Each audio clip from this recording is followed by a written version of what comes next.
Tzav. Sounds so Russian. Right. Well, it comes from the same root as the word mitzvah, as a commandment. Ah, I can see it now you said it. Yeah, and in fact, this is what's called the tzivui, the imperative form of the word for command. So it's like commanding command. It's command the people. Okay, I like that. All right, so let's get going. Hi everyone, Jason here from Spiritualbabies.net. You've joined us again for another episode of the Haftarah Halfhour. We're joined, as we are every week, by Rabbi Joshua Neely. It's great to have you back, Rabbi Neely. Oh, it's always good to be here. And this week we're in Tzav, the Haftarah portion for Tzav, which is Jeremiah 7:21 through 8:3, and then 9:22 through 23. It's tough when they split. It's hard to read those. You have to be some sort of numericist coder, I think, to get through those when they stack them together like that. So the Torah portion that this is relating to, I mean, it's kind of, I look at these as twins. So we're doing Tzav and then Shemini with next week's, but those two Torah portions for me kind of two sides of a sacrifice sandwich. And so when I read the Torah portions, I mean there are last week, this week, and next week there are a little bit of repetition in what you're reading, because I think the same kind of information is being given to different groups for different reasons. But can you give us a rundown of what's in the Torah portion for this week?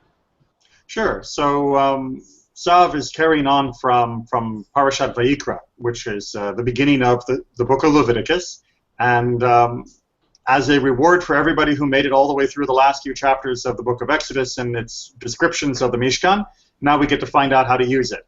And unfortunately for many people, they find the sacrificial descriptions very mundane or repetitive. The fact that we don't do them doesn't help, because it doesn't seem very practical. But there is something like half of the Torah's commandments found within the book of Leviticus. And if God considered it important enough to command us the details of how to do the sacrifices, even if we can't perform them, understanding what was involved and the values that were contained within them is very important. So we get a lot more than just the which animal to bring on which day and for which offense or for which celebration. We get a lot more discussion of what it means to connect to God through the physical activities of this world. Yeah, I have to say, I think Leviticus is probably my favorite book. It's the minutiae of it is very engaging. You know, you can dig into it and compare and compare and compare. And you ask yourself, why this on this occasion, and that on that occasion? Why is this one with oil and that one isn't with oil? There's a lot to get your head around. I enjoy that. And traditionally, that is to say, for many, many hundreds of years, Leviticus was the first section of Torah that a young child would begin learning. I know many people probably would think, oh, well, you know, why don't you start off with Genesis and all of the stories of the patriarchs in creation and, you know, Noah and whatnot, because those all seem like kid stories. But in fact, those are much more complicated and much more difficult to grasp the intricacies of than the straightforward clarity that's given in Vayikra. So it does make a lot of sense. It's kind of like when you get on a plane, right? You get on a plane and you take your seat, and then the air stewardess stands in the front and she says, "This is where the oxygen is. This is where the lifeboat is. These lights on the floor. If there's trouble, this is where the doors are." And then all the other little bits you learn along the way, but the important stuff first of all. There, I might write a book there. Tour of the plane. Okay, it's going to be a bestseller 2016. So the Haftarah this week, can you give us kind of an update of what's happening when we're reading this, the story so far? Well, we have Jeremiah in full condemnation of the nation of Judah during his day, and really providing a very odd counterpoint to the Torah portion itself.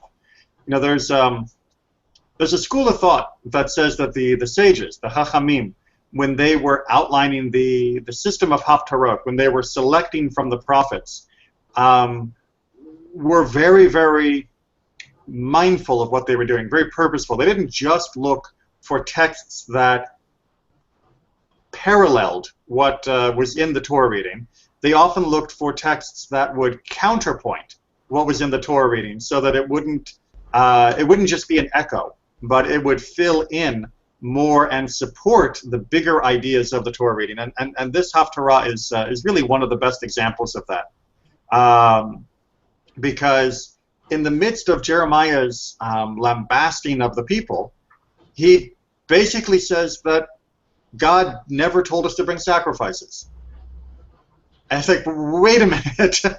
We just finished reading a Torah portion all about sacrifices, and the second line of the Haftarah says, I didn't tell them to bring sacrifices.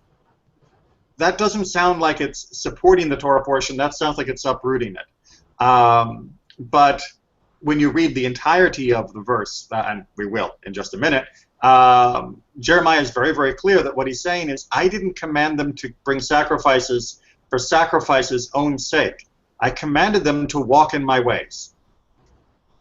Sacrifices are a part of walking in my ways, but they are not in and of themselves what it means to live a godly life. And if you sacrifice without obedience, that is to say, if you sacrifice as a mechanical exercise or as just a communal act, and you go off and continue, either just in your heart or in your own private life, to commit immorality and injustice, then you're not getting the point. I didn't command sacrifices. I commanded that you walk in my ways.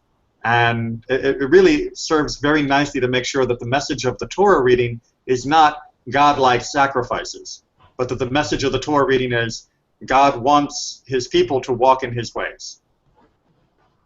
Okay, so we're going to jump in here at Jeremiah 7:21. Thus said the Lord of hosts, the God of Israel, add your burnt offerings to your other sacrifices and eat the meat.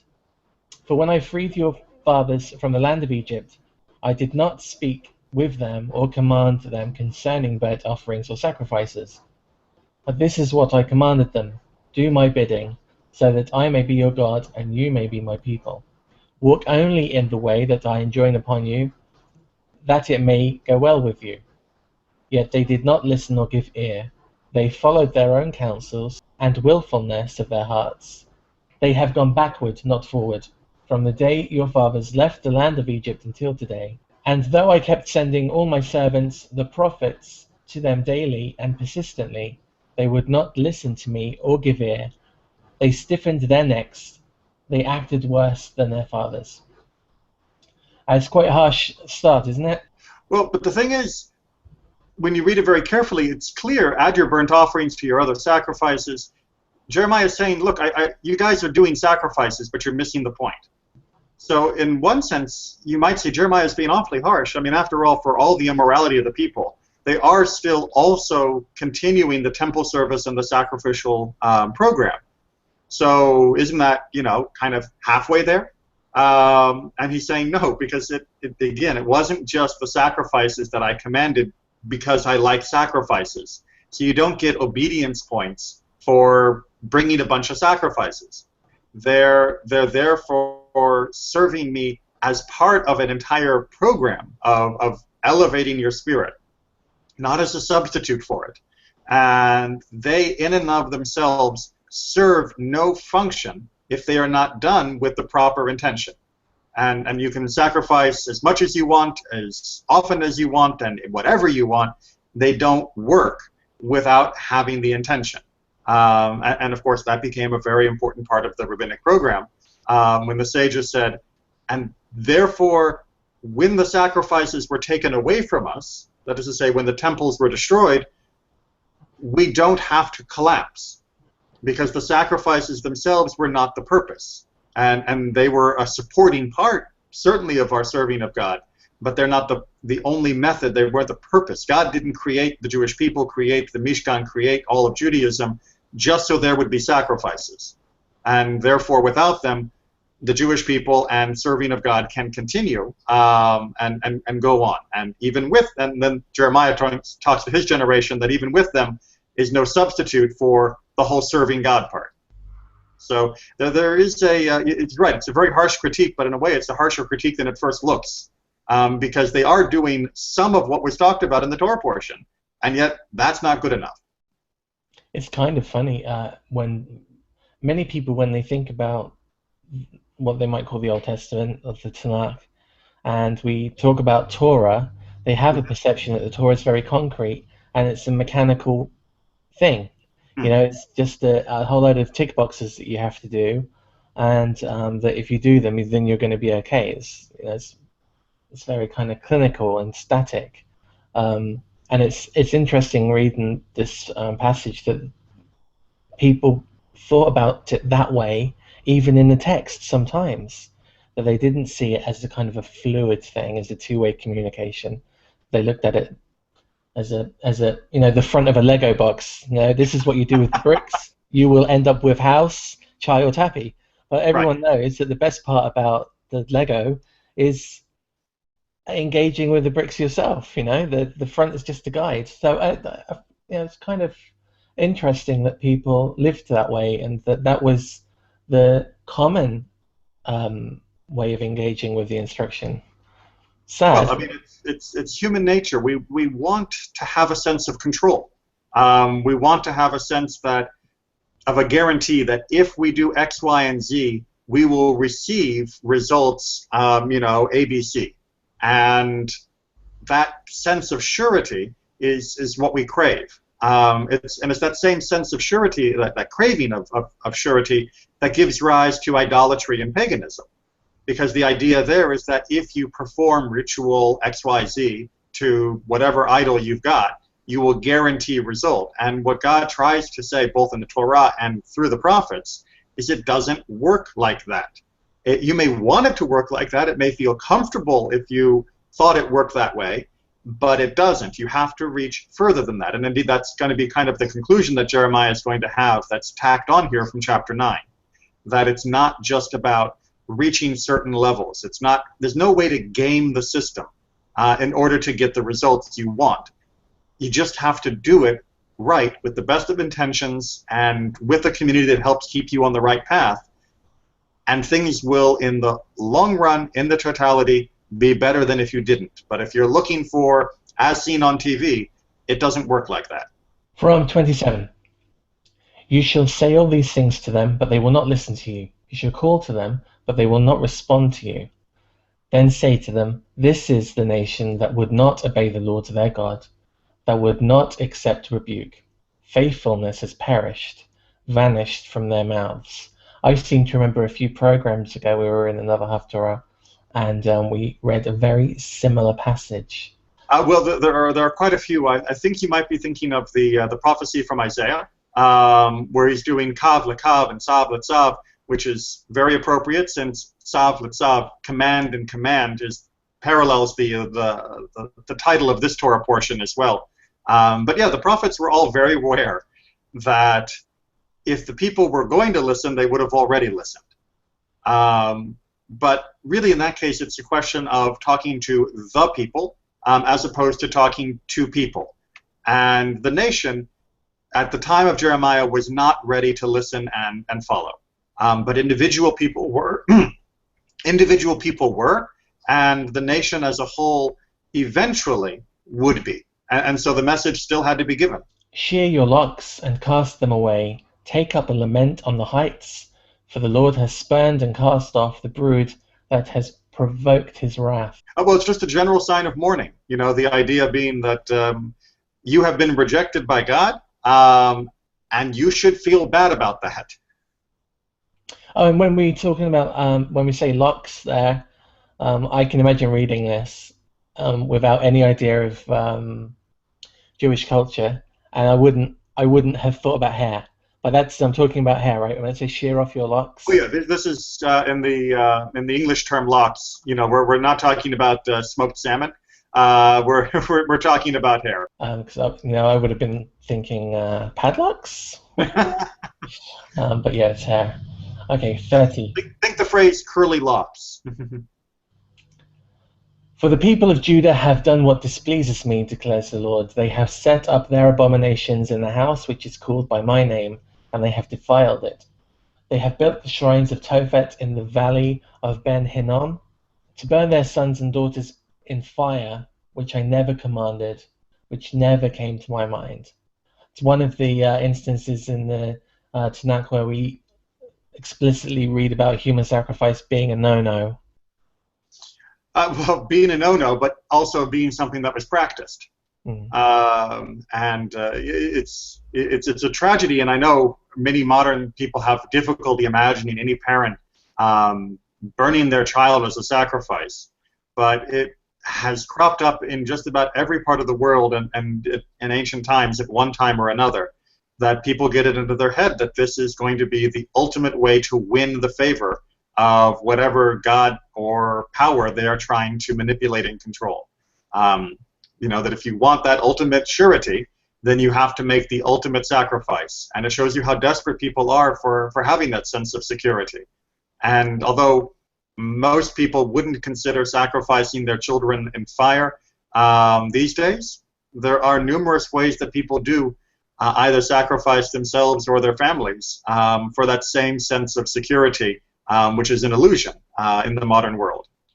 I should also point out that Ben Hinnom is often considered to be the cognate of Gehinnom, the valley of Hinnom. Gehinnom is the word that is usually used as an indication of a place of punishment, a place of suffering, and it's often used as sort of a stand-in for the next life, for the time of punishment that a soul goes through before moving on to the world to come. So it's sometimes mistakenly used as a translation for hell. It's kind of a different concept, as I'm sure you know, and hopefully our listeners have learned from other sources.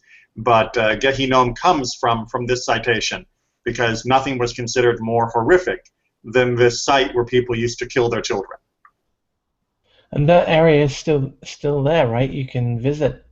The topography doesn't go away. Assuredly a time is coming, declares the Lord, when men shall no longer speak of Tophet or the valley of Ben Hinnom, but of the valley of slaughter, and they shall bury in Tophet until no room is left. The carcasses of this people shall be food for the birds of the sky and the beasts of the earth, with none to frighten them off. And I will silence in the towns of Judah and the streets of Jerusalem the sound of mirth and gladness, the voice of bridegroom and bride, for the whole land shall fall to ruin. Is there anything among we get bridegroom and bride, as you said, is mentioned a lot in Jeremiah. Is there anything there from Jewish tradition that relates to that, not just being a bridegroom and a bride, but being Israel and the Creator? Oh, well, certainly the relationship between Israel and God as being bride and groom is well reflected throughout the prophets and throughout rabbinic reading as well. And the idea that the bride and bridegroom would be the symbol of ultimate happiness in their good and happy union, as being the ultimate foundation for happiness, is a very strong metaphor for our relationship with God throughout. All right, so now we are in chapter 8, and we're reading through the first 3 verses. At that time, declares the Lord, the bones of the kings of Judah, of its officers, of its priests, of the prophets, and of the inhabitants of Jerusalem shall be taken out of their graves, and exposed to the sun, the moon, and all the host of heaven, which they loved and served and followed, to which they turned and bowed down. They shall not be gathered up for reburial. They shall become dung upon the face of the earth, and death shall be preferable to life for all that are left of this wicked folk. In all the other places to which I shall banish them, declares the Lord of hosts. Yeah, the concept is that in the last days the bones will be gathered up, and there'll be a resurrection of the dead. I imagine that your bones being taken from their burial place and what looks like decimated here I couldn't imagine something worse for the people that are getting this prophecy. Well, it's an ultimate desecration of a person's final rest, but it's being used as a comparison between God and the other things that were worshipped as gods. That's really what verse 2 is trying to say, which is your bones will be laid out underneath all of the things in heaven that you worshipped except for me. Right? You love the sun, you love the moon, you love the stars, you're making shrines and making sacrifices to all of them. Fine. Here, you can lie on the surface of the earth and stare up at them from your skull for all eternity and see how well they deliver you, see how well they save you. Because, of course, they don't. They're not really gods. They're just part of God's creation. And it's well, Jeremiah had a lot of trouble. He was very angry at these people and saying, look, this is what your ultimate end is. If you put your trust in these things, then this is your ultimate rest, which is to simply be turned into dung upon the earth and to look to natural wonders as your salvation. You're not getting anywhere with that. I love that he finishes by, he's there and you get the impression it's like, and if you're listening to this and you are thinking the same thing that these people thought, what I'm telling you is happening to them is better than what will happen to you. So you want to straighten up. Yeah, better to be dead and among those who are now currently decaying on the earth than to be those that have lived but still cling to these ideas and now are scattered into subjugation around the world. Far too depressing to end the Haftarah on, and so we're going to jump to chapter 9. And chapter 9:22 starts. Thus said the Lord, let not the wise man glory in his wisdom, let not the strong man glory in his strength, let not the rich man glory in his riches. But only in this should one glory, in his earnest devotion to me, for I, the Lord, act with kindness, justice, and equity in the world, for in these I delight. That's lovely, isn't it? It really is one of the most beautiful sections from Jeremiah. It's also read on Tisha B'Av, the day of commemoration of many disasters in Judaism.